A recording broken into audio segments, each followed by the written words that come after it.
না মেয়েটা আপনাকে ভালো করে দেখতে পেল, তো কি উদ্দেশ্যে আপনি চলে গেলেন এটা আমাকে বলতে হবে। আস্তাগফিরুল্লাহ আল আজিজ। ও যুবক ছেলে, বিশ্বাস করুন, গার্লস স্কুলের সামনে, গার্লস স্কুলের সামনে আপনি সব জায়গায় দেখবেন সামনে হসপিটাল গাড়ি আসতে চালান লেখা থাকে, কিন্তু গার্লস স্কুলের সামনে দেখবেন এই ধরনের কোনো বোর্ড নেই। কেন? সরকার জানে এমনি ছেলেরা এখানেই আসতে চালায়। কত ঠিক কিনা? হাই স্কুলে ছুটি হচ্ছে, যারা পড়ছে তারা একটা কাজে আছে।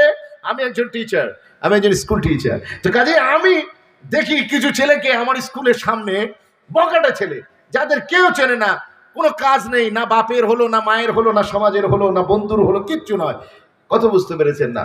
সে পুরো চুলকে রং করে পুলিশ সর্বনাশ। জি, বিশ্বাস করুন যেন সোন পাপড়ি করে রেখেছে। কোনটা গোল্ডেন কালার, কোনটা লাল কালার, কোনটা পিঙ্ক কালার। সেই বাচ্চাদের জন্য আগে সেই ঝুনঝুনি ঝুনঝুনি নিয়ে কাঁধে করে একটা বড় নিয়ে আসতেন না, খাবার নিয়ে আসতেন ভদ্রলোক, জি, হাওয়াই মিঠাই নিয়ে আসতেন। সেই হাওয়াই মিঠাইয়ের মতো চুল করেছে। আমার অনেক যুবক তো ডান দিকটা ঢাকা, পিছনের দিকটা ফাঁকা, সামনের দিকটা উঁচু হয়ে আছে। আমি বলি দাদা এটা কিরকম হলো? মনে হয় ডান দিকটা এতিম, ওই সাইডেরটা অনাথ, আর পিছনেরটা জাকাতের মুস্তাহিক। এইরকম চুলের ডিজাইন, আজীব তামাশা। তো ওই যুবক ছেলেকে দেখতে পাই, তারা হাই স্কুলের সামনে এইভাবে তারা বসে আছে, এইভাবে ইন্তজার করছে যেন ওর ডিউটি লাগানো আছে, ঠিক টিফিন হবে আর ওই সময় যুবক ছেলে বাইকটা আগে থেকে স্টার্ট দেয়া রাখবে। আর মনে রেখে এখনকার ছেলে পিলে উড়ি সর্বনাশ। কথা বুঝাচ্ছি, ঘরে নেই নুন, ছেলে বলে আমি মিঠুন। জি, এদিকে খাওয়া হয়নি। জি, কিনেছে একটা হিরো হন্ডা, তার পিছনে রয়্যাল এনফিল্ডের সাইলেন্সার পাইপ জুড়ে দিয়েছে। কিনেছে স্যামসাং এর ফোন, তার পিছনে আইফোনের ব্যাক কভার লাগিয়ে ঘুরে বেড়াচ্ছে। কথা বুঝছেন না? কি স্টাইল! কথা বুঝতে পারি। ওই যুবক ছেলে সে গাড়ি পুরি সর্বনা, সাইলেন্সার পাইপ থেকে যে বিকট আওয়াজ, আল্লাহু আকবার কবিরা, কান রাখা দায়। আমি হাতে ধরে বলি, ও যুবক ছেলে, তুমি তুমি নিজের বোনের জন্য বাঘ হয়ে যাও, শের হয়ে যাও, আর অন্যের বোনকে দেখলে কুকুর হয়ে যাও কেন? ছি ছি ছি ছি, পিছন পিছন ঘুরো কেন? তোমার একটা লজ্জা শরম নেই, একটা হায়া নেই? আর তুমি রাসূলুল্লাহর গোলাম বলে দাবি করো, কোথায় তোমার হুজুরের আদর্শ? আমার নবী বলেছেন যে কোন নারীকে দেখে তুমি মাথা হ্যাট করে নেবে, রেসপেক্টে, সম্মানে তোমার মাথা হ্যাট হয়ে যাবে। কোন নারীর দিকে লা তুদবিইন নাযারাতান নাযারা ফাইন্না লাকাল উলা ওয়া লাইসাত লাকাল আখিরা। ও আলী, আমি রাসূল বলছি শোনো, কোন নারীকে যদি কোন দৃষ্টি তোমার একবার পড়ে যায়, সঙ্গে সঙ্গে তোমার দৃষ্টিকে ঘুরিয়ে নেবে। কারণ প্রথম দৃষ্টিটা আমার আল্লাহ মাফ করে দিয়েছে, কিন্তু দ্বিতীয়বার যেন দৃষ্টি দেবে না। বলুন না সুবহানাল্লাহ।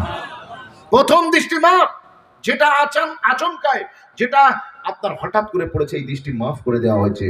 এখন এই ওয়াজ শুনে আগামীকাল থেকে আপনারা আমল করবেন। বলে হুজুর, হাওড়া জেলা থেকে আরিফুর রহমান ভাই এসেছিলেন, বলে গিয়েছেন প্রথম দৃষ্টি মাপ আছে, তাই যখন দেখবো একবারে এক টান 15 মিনিট ধরে দেখে যাবো, চোখই ঘোরাবো না, যা হয় হবে। কথা ঠিক কিনা? আমার নইবা হযরত আলী শেরে খোদাকে বলেছেন, আলী, প্রথম দৃষ্টি যদি লম্বা হয়ে যায়, সেটা যদি দীর্ঘ হয়ে যায়, তাহলে ওটাও দ্বিতীয় দৃষ্টি বলে গণ্য হবে। সেই জন্য আমি আপনাদেরকে বলবো, নিজেকে সম্মানিত করুন। একজন পুরুষের আত্মসম্মান অনেক বিরাট। পুরুষের আত্মসম্মান, যেদিন থেকে মেয়েদের হায়া নষ্ট হয়ে গেছে আর পুরুষের আত্মসম্মান শেষ হয়ে গিয়েছে, সেই দিন আমাদের সমাজে বেহায়া সন্তানের জন্ম শুরু হয়ে গিয়েছে। যারা কাউকে আদব করে না, নিজের বাপকেও আদব করে না, মাকেও আদব করে না, ওস্তাদদের, গুরুজনদের, ইমাম সাহেবকে, আলেম ওলামাকে, বক্তাকে, মাস্টারকে, স্যারকে, প্রফেসরকে, টিচারকে, ম্যাডামদেরকে কাউকে রেসপেক্ট করে না। আজকে সেই ধরনের একটা বেয়াদব প্রজন্ম আমাদের সমাজে জন্মগ্রহণ করেছে। কথা ঠিক না ভুল? আগে আমাদের ছেলেরা অনেকে সিগারেট খেত, বিড়ি খেত লুকিয়ে লুকিয়ে, আবার অনেকে বিড়ি কিনতে পারতো না, কদু ডান্ডিকে কেটে আগুনে ধরিয়ে তাই চালাতো। কথা ঠিক কিনা? বলে আমার বিড়ি না খেলে পায়খানা হয় না। এরকম পার্টি আছে, বিশ্বাস করুন। তো তারা যদি কোনো সময় বিড়ি খেত, যদি মুরব্বি আসতো না, সঙ্গে সঙ্গে আপনার কি বলে সেটা ফেলে পা দিয়ে লগড়ে দিত, যাতে দেখতে না পায়। হাঁটুর উপরে কাপড় থাকলে মুরব্বি আসছে, নামাজি আসছে দেখে ও নামিয়ে দিত। একটা চাতানে বসে 4টে যুবক ছেলে গল্প করছে, এমন সময় কোনো নামাজিকে দেখে তারা স্টপ করে দিত, আলোচনার টপিক চেঞ্জ করে দিত। আর এখন জামানা এমন এসছে, যদি একটা জায়গায় মুরব্বীরা বসে থাকে, সেইখানে কিছু বকাটে ছেলে ইচ্ছা করে গিয়ে তারা এমন নোংরা নোংরা গল্প শুরু করবে, ওদের তো লজ্জা নেই, মুরব্বী নিজের ইজ্জত বাঁচাতে সেখান থেকে কেটে পড়বে। কথা ঠিক বলছি না ভুল বলছি? ও যুবক, তোমার লজ্জা হারিয়ে গেল কেন? যার ভিতরে লজ্জা নেই, রাসূল বলেছেন তার ভিতরে ঈমানের আলামত নেই। আল হায়া ও শুবাতুম মিনাল ঈমান। এটা শুধু নারীর লজ্জা থাকবে তা নয়। আপনি খালি গায়ে একটা পুরুষ আপনি রাস্তা দিয়ে ঘুরবেন, আপনি কলতলা রাস্তার পাশে কল, আপনি খালি গায়ে উলঙ্গ হয়ে আপনি গোসল করবেন, আপনার নিজের কাছে খারাপ লাগে না? নিজের কাছে খারাপ লাগে না? পাঁচজন যাচ্ছে, বেটা ছেলে মেয়ে ছেলে যাচ্ছে, আপনি পুরুষটা কি হয়েছে? পুরুষের লজ্জা করতে নাই, শুধু নারীর জন্য লজ্জা? আপনি রাস্তার ধারে বসে ওখানে আপনি সাইলেন্সার পাইপ ছেড়ে দিলেন, আপনি গাছতলা মাচানতলা রোড কিচ্ছু দেখলেন না, যেখানে সেখানে দাঁড়িয়ে লোক আছে কি মেয়ে আছে কি ঝি আছে সেইখানে দাঁড়িয়ে দাঁড়িয়ে আপনি ইস্তেঞ্জা করা শুরু করে দিলেন। এ তো পশুর আলামত, এ মানুষের আলামত নয়। সেই জন্য আপনার নবী পাক সাল্লাল্লাহু আলাইহি সাল্লাম বলেছেন, খবরদার তোমরা পাবলিক প্লেসে এই সমস্ত কাজ করবে না, বরং তোমরা একটু নির্জনতা খুঁজবে, যেখানে গিয়ে তোমরা ইস্তেঞ্জা করতে পারবে। আল্লাহ যেন আমাদের সকলকে যেন আমল করার তৌফিক দান করেন। বলেন আল্লাহুম্মা আমিন, বলেন আল্লাহুম্মা আমিন। ও যুবক ছেলে, তুমি তোমার বাপকে হাত খরচা দাও, বাপকে হাত খরচা দাও। বাপের পকেটে পয়সা নিয়ে আর বিকেল বেলা পিক আপ নিয়ে পিক আপ মারচার বন্ধুকে গিয়ে বলছে কি খাবি, নরম না গরম? একটু করে না লজ্জা শরম? নিজের বাপকে 500 টাকা কোনোদিন হাত খরচা দিয়েছো? বাপকে হাত খরচা দিয়েছো? আমার নবী বলেছেন তোমার মা জান্নাত আর তোমার বাপ হলো জান্নাতের দরওয়াজা। মায়ের খিদমত করেছো, জান্নাত পাবে, ঢোকার কোনো রাস্তা পাবে না। সেই বাপকে যদি তুমি রাজি না করতে পারো, তোমার জান্নাতের দরওয়াজাই খুলবে না। আল্লাহ আমার যুবকদের সকলকে যেন মা বাপের খিদমত করার তৌফিক আতা করেন। বলেন আল্লাহুম্মা আমিন। আরো জোরে বলেন আল্লাহুম্মা আমিন। জি, আজকে অনেকে বলে উস আমার বাপের কথা আর বলিসনি, আমার বাপের কথা আর বলিসনি, আমার মায়ের কথা আর বলিসনি। অন্যদের মায়েরা বাপেরা কত ভালো, আর আমার বাপ কিচ্ছু রাখিনি মোর জন্য, জায়গা জমি যা ছিল সব বেচে দিয়েছে, এই ঘর ভিটে ছাড়া আর কিছু নেই, বাস্তুটা ছাড়া আর কিচ্ছু রাখিনি, আমার বাপ বেকার। ও যুবক, বিশ্বাস করো, অনেকের সম্পত্তি আছে কিন্তু বাপ নেই, আবার অনেকের শুধু বাপ আছে কিছুই নেই। আল্লাহ পাক তোমাকে অন্তত একটা বাস্তু দিয়েছেন এবং বাপও দিয়েছেন। বলুন না সুবহানাল্লাহ। অনেকের শুধু মা আছে, তার আর কিছু নেই, কিন্তু মনে রাখবেন অনেকের আবার অনেক কিছু আছে, মা নেই।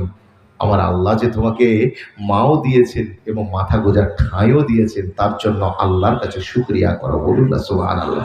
মুসলমান বাপ গরিব হোক ধনী হোক, মা ভালো হোক খারাপ হোক, তোমার নজরে ভালো খারাপ হতে পারে, কিন্তু মনে রাখবেন আল্লাহ তার রাসূলুল্লাহর নজরে মা বাপ কোনোদিন খারাপ হয় না।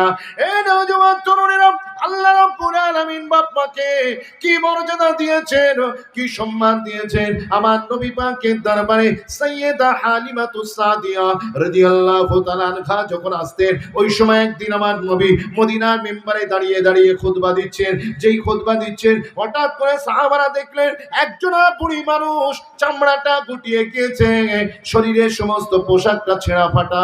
আম্মা জান হালিমাতুস সাদিয়া গুটি গুটি পায় আমার নবী পাকের মেম্বারের দিকে এগিয়ে আসছেন। আমার নবী পাক যেই দেখতে পেয়েছেন, নিজের গুরুত্বপূর্ণ আলোচনা বন্ধ করে দিয়ে মাঝির সম্মানে ছুটে ছুটে গিয়ে মসজিদুন নববীর গেটের কাছে আম্মা জানের কাছে গিয়ে হাজির হয়ে গিয়েছেন।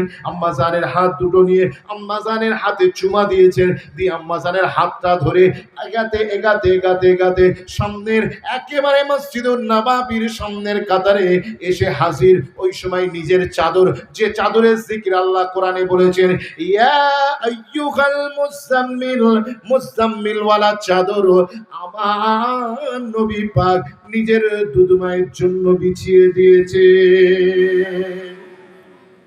নিজের দুধমায়ের জন্য বিছিয়ে দিয়েছেন। দিয়ে নিজের আলোচনা পড়ে রইল, ওয়াজ নসিহত পড়ে রইল। সাহাবা ইকরামরা, হাজার হাজার সাহাবা ইকরামরা দৃশ্য দেখছেন, এই ফার্স্ট টাইম তারা দেখছেন যে একজন বুড়ি মেয়ের জন্য আমার নবী নিজের খুতবা ত্যাগ করে দিয়েছেন। আমার নবী পাক সাল্লাল্লাহু আলাইহি সাল্লাম মাঝির খুব খিদমত করলেন, মেহমান নওয়াজি করলেন, খেজুর খাওয়ালেন, পানি পান করালেন, আর বললেন মা আপনার যেন আর আসতে কষ্ট না হয়।